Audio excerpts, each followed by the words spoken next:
Hello and welcome, plant friends and family. Welcome to Fruits of My Desires. I am Desiree, and today I have decided to go ahead and get my compost together. Um, it's been unusually warm here in Zone 6A. Typically, around this time of year, it is literally cold, like 30 degrees, maybe below cold, as well as some snow.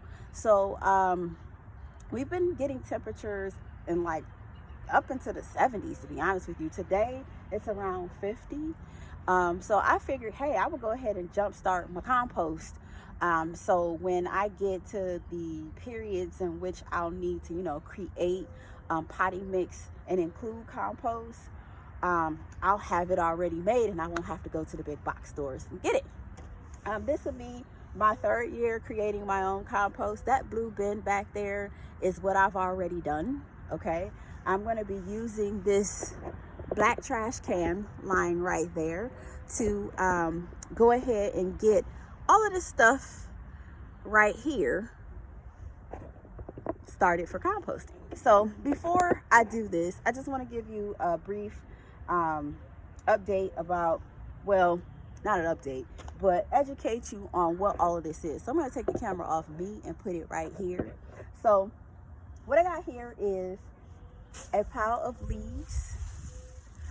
This is what's called your browns for composting.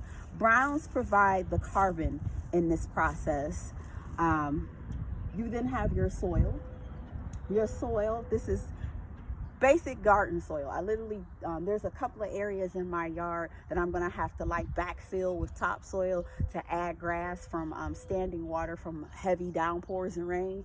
So I just went ahead and dug that up. It's chock full of worms. Actually, some worms in here because I dumped majority of it out, but I didn't put all of it out. And there are, well, now they're hiding from me, but there are worms in this bag. That will help aid in this process. Here we go, because I was gonna find a worm. Bam, there we go. So the last and final column or pile is greens, and greens provide nitrogen. Okay, so the combination of the nitrogen and the carbon is what the microorganisms need in order to turn those two into the soil we see right here. The worms help break this whole process down, and they leave their castings or castings or whatever, however you pronounce it, which is called black gold in the gardening community. And that right there is the meat and potatoes of what keeps your plants fertilized and alive. Okay, so that's the reason why we want to go ahead and create compost. It's literally natural fertilizer. So if you do this, for the most part, you won't have to go out and buy any of the fertilizers from the box stores to feed your plants. The things that I have here, I know you probably kind of see some of the bags and what have you not in the back. So I'll start in the back with the greens. There is, let me get up. There is coffee grounds, because coffee grounds are considered greens. I got a bag of bananas that I took out of their, they're old and mushy and what have you not. I'm not going to do anything with these, so I'm going to add these to the greens. I got a couple of spinach that I didn't finish, so that's going to go in here. I also have like some old fermented okra that I forgot was in my refrigerator. It's some strawberries in here, some avocado peels.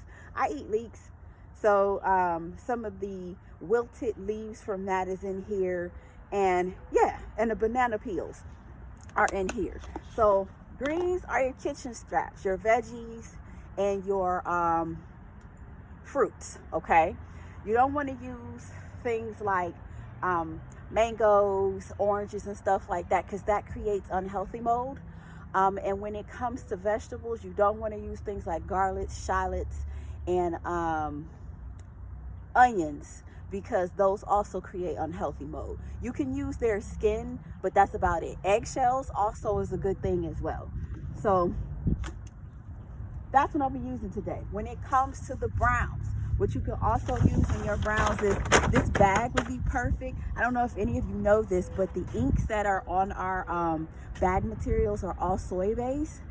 Even with newspaper, the ink on here is all soy based, and you can use that in your composting, or even when you're like laying a surface for your raised bed, you can use this type of stuff, and that ink won't cause any problems. Even if you're allergic to soy, it won't show up when you like pick fruit and your vegetables and all that great stuff. There's also you can use cardboard in your browns, and you can also use toilet paper rolls or paper towel rolls, so hold on to those.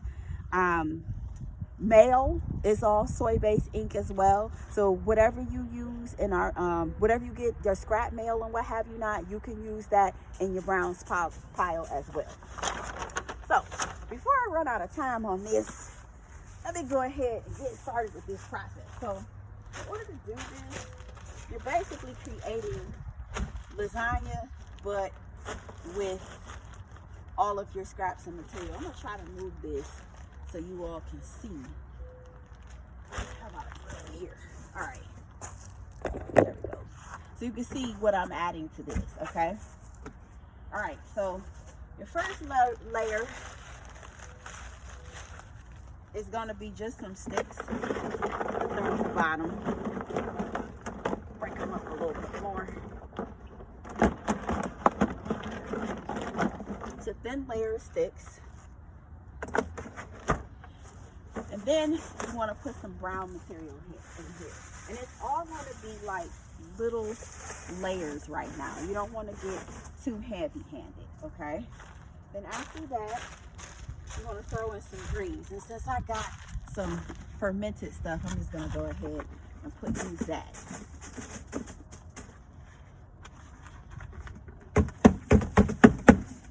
That's coffee grounds, to be honest with you, at the bottom of this too. And then you want to take, now because this has the worms in it, I'm going to go ahead and put this on top of there. A little bit more. And of course, I don't like to wear gloves, so don't judge me. Okay. And then we're going to add another layer of brown. Now I have some wood chips over here too. You can use wood chips as your browns too. Just make sure it's untreated wood. And again, I got this from a neighbor who cut down a tree. So that's gonna go with me. Now, because I don't want this banana, you can use this too. So I'm just go ahead. This is a paper towel. I'm gonna just throw that in there. Put the banana in there.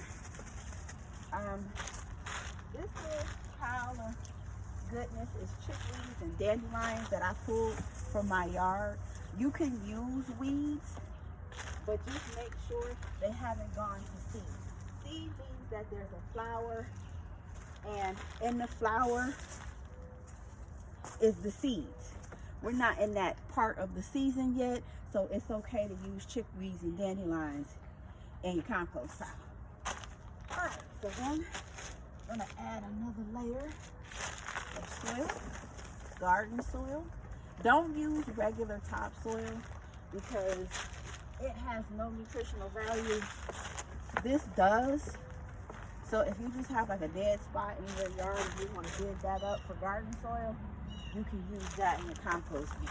If not, you can use old soil from planters used last season. .org as well. All right, go ahead, another layer.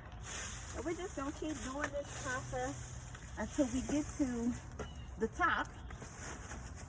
And then we're gonna water it in. And once we water it in, you don't necessarily have to cover your compost bin. I cover mine because this is a rainy season for us. And if you allow too much water to get in here, it's going to interrupt this process. Remember, this process needs aeration, okay? In order to do that, you want to make sure that your compost pile is kind of like a sponge that you've wrung out. So after you wring the water out of that sponge, it's still moist. That's what you want this to be, but you don't want it to be too moist, because again, it's going to disrupt that process. So I'll cover it, and I have like a little brick that I'll put on top of here to keep it from blowing away in the wind and what have you not. And then once we get to a drier season, I'll just leave this uncovered. I'm going to put this in a sunny spot. Do not put this near your house, because again, there are moldy kitchen scraps in here. Raccoons, mice, rats, you don't want them near your house. So I'm going to put this literally okay, back there. That's where my fire pit is and my firewood. So it's gonna go all the way back there where that blue tarp is, okay? So let me go ahead and finish up so I can stop bothering y'all. All right, so I got a layer of browns in there. Some more greens. The rest of these little old, it's all mushy. Okay, that over to the side. And all right, so I'm gonna go ahead and finish this up, get it all watered in, and like I said, put the top on it, sit it in its spot, and then I'll be one step ahead in my gardening process for the 2021 season, y'all. All right, y'all, be easy.